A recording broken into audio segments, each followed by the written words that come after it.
ഈ ജോലിയില്ലാത്ത ദിവസം ഞായറാഴ്ച ദിവസങ്ങളൊക്കെ ഉച്ചയ്ക്ക് ചോറിന് ഭയങ്കര മടിയാവും കേട്ടോ. അപ്പോൾ കാലത്ത് എന്താ ഉണ്ടാക്കി അതാവും ഉച്ചയ്ക്ക് കഴിക്കാൻ തോന്നുക.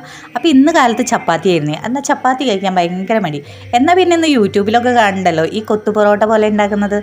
എന്നാൽ പിന്നെ ചപ്പാത്തി ഉപയോഗിച്ചതൊന്നും ഉണ്ടാക്കി നോക്കാമെന്ന് ഞാനും വിചാരിച്ചേ. അപ്പോൾ അതിനായിട്ട് 2 തക്കാളിയും 1 കോഴിമുട്ടയും 2 സബോളയും 1 പച്ചമുളകാണ് കേട്ടോ എടുത്തിരിക്കുന്നത്. അപ്പോൾ ചീനച്ചട്ടി അടുപ്പത്ത് വെച്ച് ചീനച്ചട്ടി ചൂടായി വരുമ്പോൾ അതിനകത്ത് വെളിച്ചെണ്ണ ഒഴിച്ചു കൊടുക്കുക. പിന്നെ സബോളയും പച്ചമുളക് കുനുകുന അരിഞ്ഞത് അതിനകത്തേക്ക് ചേർത്ത് കൊടുക്കുക. കുറച്ച് ഉപ്പും കൂടിയും ചേർത്ത് കൊടുക്കണേ. അപ്പോൾ അതൊക്കെ ഒരു ബ്രൗൺ കളറായി വരുമ്പോൾ നമുക്ക് അതിനകത്തേക്ക് തക്കാളി അരിഞ്ഞത് ആഡ് ചെയ്ത് കൊടുക്കാം കേട്ടോ.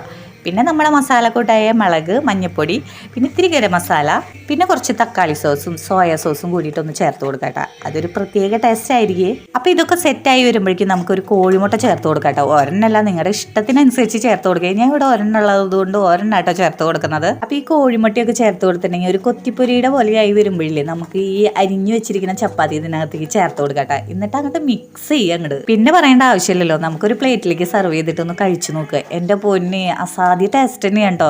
ഞാൻ ഇത്രയും പ്രതീക്ഷിച്ചിട്ടുണ്ടായിരുന്നില്ല കേട്ടോ. പക്ഷെ കഴിച്ചു തുടങ്ങിയപ്പോൾ കുറച്ചും കൂടി കിട്ടിയാൽ നന്നായിരുന്നു എന്ന് തോന്നിട്ടോ. അപ്പൊ ചപ്പാത്തിയൊക്കെ ഉണ്ടാക്കി കഴിഞ്ഞാലേ ബാക്കി വന്നാൽ കഴിക്കാണ്ടിരിക്കണ്ട കേട്ടോ. ഇതുപോലെയൊന്നും ഉണ്ടാക്കി നോക്ക്, നിങ്ങൾക്ക് എന്തായാലും ഇഷ്ടപ്പെടും.